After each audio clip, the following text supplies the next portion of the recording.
Hi friends, how are you all? Welcome to my channel Padmavati Art Food and Life. இன்னைக்கு நான் வந்து பண்ண போறது இட்லிக்கு தொட்டுக்கிற इडली मुलहा पड़ी। आज मैं बनाने वाली हूँ इडली के साथ खाने वाला चटनी पाउडर। इडली का मुलहा पड़ी बोलता है उसका। सो चटनी पाउडर இட்லி மிளகா படி இன்னைக்கு நான் பண்ண போகிறது இட்லி மிளகா படி। அதுக்கு ரொம்ப கம்மி இன்க்ரீடியன்ட்ஸ் தான், ஒன்றும் ஜாஸ்தி கிடையாது, ரொம்ப ஈஸி। ஒரு மாதத்துக்கான நான் உள்ளது பண்ணி வைக்கிறேன்। இது நாங்கள் ஒரு மாதம் எங்களுக்கு இருக்கும், சீக்கிரமாகவும் தீர்ந்து போகலாம்। ஸோ நான் வந்து ஒரு குவான்டிட்டி நான் சொல்கிறேன், அதுக்கேற்ற மாதிரி நீங்கள் உங்கள் வீட்டுக்கு ஏற்ற மாதிரி நீங்கள் பண்ணிக்கலாம் நீங்கள்। ஸோ அது மிளகாவோட காரத்தை பொறுத்து நீங்கள் என்னுடைய மெஷர்மெண்ட்லேருந்து டிஃபர் பண்ணிக்கலாம்। உங்கள் மிளகா காரமாக இருந்ததுன்னா அதுக்கேற்ற மாதிரி, இல்லை காரம் கம்மியாக இருந்தால் அதுக்கேற்ற மாதிரி கூட குறைச்சி போட்டுக்கலாம்। वो मिर्ची का तीखा के सबसे आप उसके मेजरमेंट चेंज कर सकता है। இப்போது இதுக்கான இன்க்ரீடியன்ட்ஸ் சொல்கிறேன்। இதோட இன்க்ரீடியன்ட்ஸ் எல்லாமே நான் வந்து டிஸ்கிரிப்ஷன் பாக்ஸில் போட்டிருக்கேன், நீங்கள் பாருங்கள்। ஸோ இப்போ நான் வந்து அடுப்பில் கடாய் வச்சு இருப்பு சட்டி வச்சு ஜஸ்ட்டு நல்லெண்ணெய் வந்து தடவி வச்சுருக்கேன்। எண்ணெய் ஊற்றி வறுக்கக்கூடாது, அதனால் ஜஸ்ட் வந்து இது பூரா இதெல்லாம் தடவி தான் வச்சுருக்கேன்। நான் எண்ணெயை தடவி வச்சுருக்கேன் பூரா, எண்ணெய் ஊற்றி வறுக்கக்கூடாது அதனால்। இப்போ இதுக்கான இன்க்ரீடியன்ட்ஸ் சொல்கிறேன்। கொஞ்சோண்டு புளி, அது அந்த காரம் வந்து நமக்கு வயிற்ற ஒன்றும் பண்ணாமல் இருக்கிறதுக்காக அந்த புளி வச்சு அரைக்கிறோம்। ஸோ இந்த கொஞ்சோண்டு புளி, இது எல்லாமே நம்ம வறுத்து தான் அரைக்க போகிறோம்।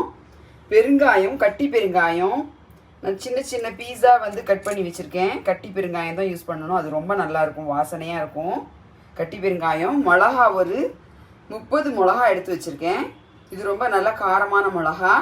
இந்த 30 காரமான மிளகாக்கு ஏற்ற அளவுக்கு ஒரு 100 கிராம் கடலைப்பருப்பு, 100 கிராம் உளுத்தம்பருப்பு, 25 கிராம் வெள்ளை எள்ளு, அப்புறம் தேவைக்கு ஏற்ற அளவுக்கு, அதாவது 1 டேபிள் ஸ்பூன் உப்பு இதுக்கு தேவைப்படும், 1 டேபிள் ஸ்பூன் சால்ட்। इसका जो इंग्रेडिएंट्स है मैं इसमें तिल का तेल, नल्लेण्णेय इधर तड़वी वेचिरुक्केन। तिल का तेल मैं इसमें लगा के रखी हूँ। अभी मैं इसमें डालने वाली हूँ हींग, असफेडिटा, பெருங்காயம் போடுறேன் முதல்ல। असफेडिटा போட்டு அது கொஞ்சம் பொரியணும்। அது பொரிஞ்சதுக்கு அப்புறம் நம்ம ஒன்று ஒன்றா போட்டு வறுக்கணும்। ஃபஸ்ட்டு மிளகா, எள்ளு இதெல்லாம் வறுத்துட்டு கடைசியாக தான் நம்ம வந்து இந்த பருப்பை போட்டு வறுக்க போகிறோம்।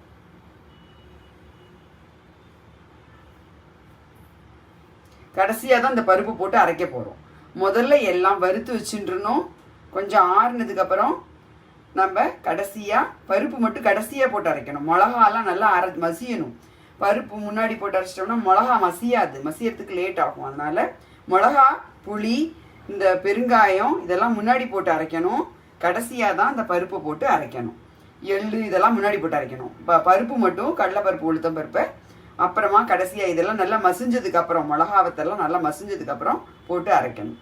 ये तो मिर्ची अच्छे से पीसने के बाद दाल पीसने का, अभी सब फ्राई करने का। मैं इसमें तेल नहीं लगाया, ऐसा ही मैंने ஸ்ப்ரெட் கியா ஹே।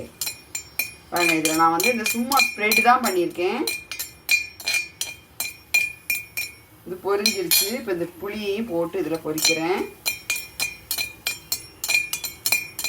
புளியையும் போட்டு நல்லா வறுத்துருங்க। சில பேர் வந்து இது போடுவாங்க, வெல்லம் போடுவாங்க, நான் வந்து வெல்லம் போட மாட்டேன், அது எங்கள் வீட்டில் அந்த மிளகாப்பொடியில் வெல்லம் பிடிக்காது, அதனால் ஜஸ்ட்டு புளி। இது எதுக்கு போடுறோம்னாக்க, இந்த மிளகா, சில மிளகா பார்த்தீங்கன்னா வயிற்று கெல்லும், ரொம்ப வயிறு மிளகா அப்படி சாப்பிட்டாக்க சில பேருக்கு வயிற்றுக்கு ஒத்துக்காது, அதனால தான் அந்த புளியை போட்டோம்னாக்கா கொஞ்சம் அந்த மிளகாவோட தன்மையை கொஞ்சம் शांतப்படுத்தும்।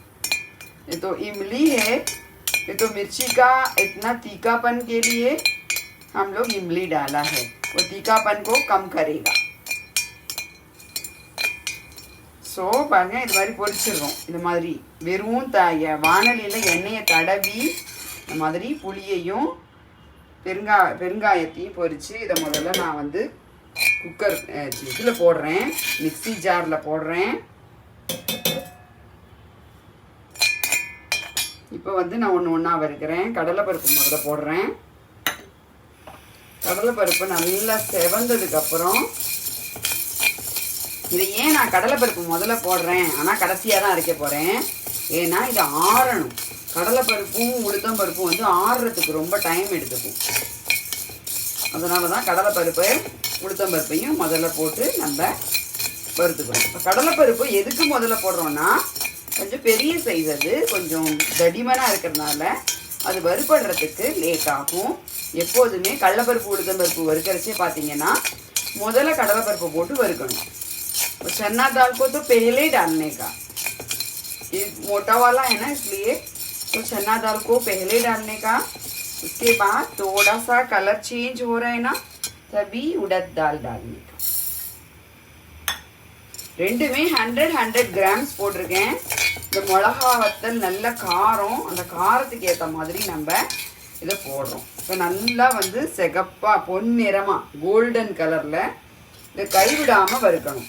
அதை சும்மா அப்படி வச்சுட்டிங்கன்னா தீஞ்சு போயிடும், கருப்பாக போயிடும். இந்த மிளகா பொடி அப்புறம் வந்து அதனுடைய கலர் வந்து ரொம்ப நல்லா இருக்காது, கருப்பாக இருக்கும். அதனால் நம்ம நல்லா கைவிடாமல் கோல்டன் ப்ரௌனில் வறுக்க போகிறோம். பார்த்தீங்கன்னா நல்ல கோல்டன் கலரில் வந்திருக்கு பாருங்கள், நல்லா பொரிஞ்சிடுத்து. பார்த்தீங்கன்னாலே தெரியறது பாருங்கள். உளுத்தம்பருப்பு செவந்து போயிடணும். உளுத்தம்பருப்பு செவந்துடுச்சு, கடலைப்பருப்பு நல்ல கோல்டன் கலரில் வந்துருக்கு பாருங்க. இதுதான் இதனுடைய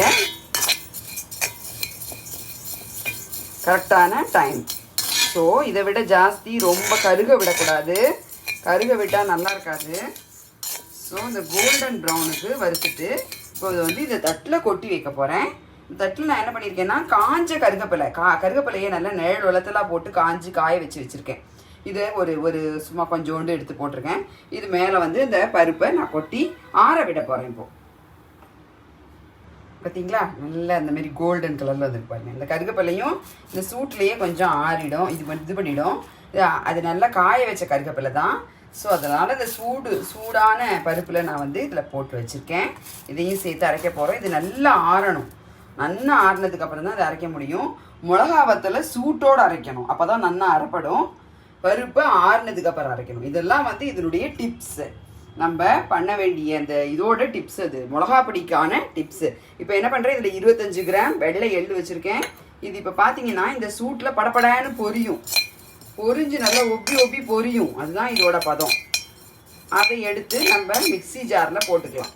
ஏன்னா அதையும் மிளகாவத்துலையும் தான் நம்ம ஃபஸ்ட்டு அரைக்க போகிறோம், கடைசியாக தான் பருப்பு அரைக்க போகிறோம். இந்த பாருங்கள், அது பொரிய ஆரம்பிச்சிட்டு ரொம்ப கருக விட்டுறக்கூடாது. வெள்ளை எள்ளு யூஸ் பண்ணின்னு இருக்கேன். கருப்பு எள்ளு யூஸ் பண்ணாக்க வந்து உங்களுக்கு அது கலர் நல்லா இருக்காதுன்றதுனால வெள்ளை எள்ளு யூஸ் பண்ணுறேன். உங்கள்கிட்ட வெள்ளை எள்ளு இல்லைன்னா கருப்பு எள்ளு யூஸ் பண்ணலாம், கொள்ளு கூட யூஸ் பண்ணலாம். இப்போ எள்ளு வேண்டாம் எனக்கு, நாங்கள் சாப்பிட மாட்டோன்றவங்க கொள்ளு யூஸ் பண்ணலாம். कुलत बोलता है, वो भी यूज़ कर सकता है. பாருங்க நல்லா செவந்துடுத்து பாருங்க, இதுதான் ஒப்பி இருக்கு பாருங்க நல்லா. இதை இப்போ எடுத்துடணும். இப்போது எள்ளு, பெருங்காயம், புளி இதெல்லாம் மிக்ஸி ஜாரில் போட்டுட்டேன். பருப்பை இங்கே வறுத்து தனியாக ஆற வச்சுருக்கேன். கடைசியாக நம்ம போட்டு வறுக்க போகிறது இந்த மிளகா வத்தலை. மிளகா வத்தலை நம்ம வறுக்க போகிறது என்னமோ கடைசியாக, ஆனால் அதுதான் அது வறுத்த உடனே அரைக்கணும். மிளகா வத்தலை ஆற விட்டு அரைக்கக்கூடாது. மிளகா வத்தலை வறுத்த உடனே அரைச்சாதான் நல்லா மசிஞ்சு போயிடும் சூப்பராக. மிளகா வத்தல் முதல்ல போட்டால் தான் நல்லா மசியும், இல்லைன்னா வந்து அது திப்பியாக நாக்கில் படும். எப்போதுமே வந்து இட்லி மிளகா அப்படிங்கிறது வந்து அந்த பருப்பு இருக்குது பாருங்கள், அது நரன்னு இருக்கணும், நரன்னு அரைச்சிருக்கணும். அதனால் பருப்பை வந்து நம்ம लास्टा போடுறோம். ये तो इडली पाउडर के लिए चटनी पाउडर का वो ये है ना, दाल वगैरह लास्ट में पीसने का, क्योंकि है ना वो दरदरा पीसने का, वो तभी अच्छा लगेगा टेस्ट. मिर्ची को पहले डाल के पीसने का. मिर्ची है ना पीसने का समय ठंडा नहीं होना चाहिए, एकदम गरम पीसेंगे तभी अच्छा से पीस लेंगे. பாருங்க நல்லா கையை விடாமல் வறுக்கணும். இந்த மாதிரி மிளகா வத்தல் வறுக்கும்போது அடுப்பை ரொம்ப சின்னதாக வச்சுக்கோங்க. நான் இது இரும்பு செட்டிங்கிறதுனால இது ரொம்பவே ஹீட் ஆகிடும். அதில் உள்ள ஹீட்டே போகிறோம். பாருங்கள், நல்லா பாருங்கள் கலர் மாறி இருக்கு பாருங்கள். வறுபட்டு எடுத்து நல்லாவே சூப்பராக வறுபட்டு எடுத்து அதனுடைய கலர் சேஞ்ச் ஆகிடுச்சு பாருங்கள். கருக விடக்கூடாது. அதனுடைய மிளகா வத்தலோட கமர்ற ஸ்மெல்லு வரும். அதுதான் அதனுடைய லாஸ்ட்டு ஸ்டேஜ். இப்போ இதை எடுத்து நான் மிக்ஸி ஜாரில் கொட்டி அதை அரைச்சிட்டு இந்த மிளகா வத்தல், புளி, பெருங்காயம் இதை அரைச்சிட்டு உங்களுக்கு காமிக்கிறேன். அதுக்கப்புறமா பருப்பு அதில் கொட்டி அரைச்சிட்டு உங்களுக்கு காமிக்கிறேன். மிளகா வத்தலை வந்து இப்போ ஆஃப் பண்ணிட்டேன். நான் இந்த சூட்லேயே போயிடும். ஆறிடு நல்லா ஆயிடுச்சு சூப்பராக. அந்த மிளகா வத்தலை இதில் போட்டுட்டு சால்ட்டை போட்டு தேவையான அளவு சால்ட்டை போட்டு நம்ம வந்து அரைக்கப்போம். இந்த மிளகா வத்தலையும் இதில் போட்டிருக்கேன். இதில் மிளகா வத்தல், புளி, பெருங்காயம் இருக்குது. இப்போது இது இப்போ மிளகா வத்தலுக்கு தேவையான அளவுக்கு உப்பு, அப்புறம் இந்த பருப்புக்கு தேவையான அளவுக்கு உப்பு போட்டு முன்னாடியே போட்டுடுறோம். ரெண்டையும் உப்பை வந்து முன்னாடியே போட்டுட்டா தான் நல்லா மிளகா வத்தல் நல்லா அரைப்படும். அதனால் முன்னாடியே போடுறோம். சால்ட் வந்து முன்னாடியே போட்டுறோம். இப்போ அதை அரைச்சிட்டு உங்களுக்கு காமிக்கிறேன். இது பாருங்கள், மிளகா வத்தல், வெள்ளை எள்ளு, பெருங்காயம், புளி இதை மட்டும் போட்டு பாருங்கள் நைஸாக அரைச்சிக்கணும். நைஸாக அரைச்சிருக்கேன் பாருங்கள். இந்த மாதிரி நைஸாக அரைச்சிக்கணும். நல்ல பொடியாயிருக்கு நைஸாக. இந்த மாதிரி அது தெரியக்கூடாது. அந்த அளவுக்கு நைஸாக அரைச்சிட்டு அதுக்கப்புறம் இப்போது இதில் இந்த பருப்பை போட்டு பல்சர் மோடில், அதாவது அந்த ஜூஸர் மோட் மாதிரி அதில் சுற்றி எடுக்கணும். அது நொரன்னு அரைக்கணும். இதை அபி தால் பி டால் கே பீஸ் லியா. இப்போ வந்து பருப்பும் போட்டு நல்லா அரைச்சிட்டேன். இதை பாருங்கள், உங்கள்கிட்ட எடுத்து காமிக்கிறதுக்காக இந்த மாதிரி தட்டில் போட்டு நல்லா ஆற விடணும். இந்த மாதிரி பருப்பு கொஞ்சம் தெரியணும். கொஞ்சம் நொரன்னு அரைங்க. அப்போ தான் ரொம்ப நைஸாக அரைச்சிங்கன்னா சாப்பிட்றதுக்கு அவ்வளோ இதாக இருக்காது. கொஞ்சம் இந்த பாருங்கள் திப்பியாக அந்த பருப்பு தெரியணும். குட்டி குட்டியாக தெரியறது பாருங்கள். அது அப்படி கடிப்படும் போது ரொம்ப நல்லாயிருக்கும். ஸோ இப்படி அரைச்சி கொஞ்சம் தட்டில் இந்த மாதிரி ஆற விடணும். ஆற விட்டுட்டு அதுக்கப்புறமா நல்ல ஏர்டைட் கண்டெய்னரில் எடுத்து வச்சுருங்க. 1 மாதத்துக்காகவும் வீணாகவே போகாது. ரொம்ப நாளைக்கு வச்சுக்கலாம். 6 மாதத்துக்கு வச்சுக்கலாம். நான் வந்து 1 மாதத்துக்கு தான் அரைச்சிருக்கேன், அதனால் சொல்கிறேன். பட் 6 மாதத்துக்கு ஆனும் ஒன்றுமே ஆகாது. ரொம்ப நல்லாயிருக்கும். வாசனையாக இருக்கும் கமன்னு. நல்லா ஏர்டைட் கண்டெய்னரில் போட்டு வச்சுருங்க. கொஞ்சம் நல்லா ஆறுனதுக்கப்புறம் போட்டு வைங்க. டப்பாவில் போட்டு வைங்க. எவ்வளோதான், முடிஞ்சிச்சு. இட்லி மிளகாப்பொடி ரெடி. சாப்பிடுங்க. எப்படி இருக்குன்னு சொல்லுங்கள். கமெண்ட் செஷனில் கமெண்ட் போடுங்க. Please subscribe my channel Padmavathi art food and life. Please share with your friends. Okay, அடுத்து என்னோடய ட்ரெடிஷ்னல் வீடியோஸ் எல்லாம் பாருங்கள்.